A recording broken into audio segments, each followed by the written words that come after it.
Binigyan po kayo ng kanilang mga kasamahan sa trabaho yung 8 pulis na napatay sa pag-atake ng mga hinihinalang miyembro ng New People's Army sa Aliacapan, lalawigan ng Cagayan noong Lunes. Nakatutok si Oscar Oida. Hindi ko matanggap na talagang masakit sa akin eh. Hindi napigil ng company commander ng 24th SAF ang emosyon nang sariwain ang mga alaalang iniwan ng mga nasawi niyang kasamahan sa isinagawang necrological service kanina. Nung una kampante ako na walang mamamatay sa kanila. Sige, lapit.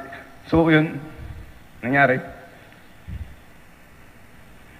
Maging ang Region 2 Director, naging emosyonal nang magbigay ng pahayag.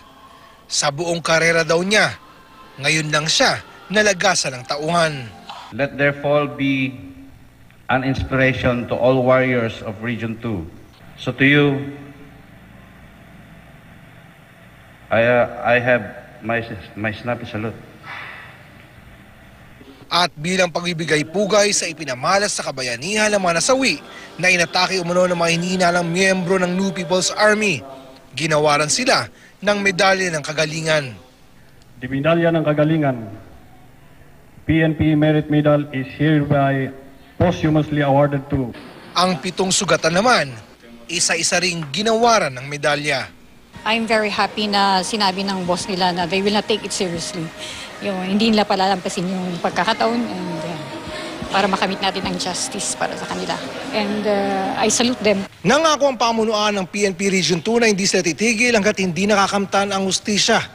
At kaugnay niyan, handa ng kasong isasampa nila laban sa mga nasa likod ng nangyaring pananambang. Since the Danilo Band Command of the New People's Army admitted that they are the perpetrators of this, we are going to file cases against them for more than 30 personalities and jandos. No? We have already identified, in fact, one of the survivors identified their leader in the picture na sila yung nandun sa area. Mula sa Tugigaraw, Oscar Oida, nakatutok 24 oras.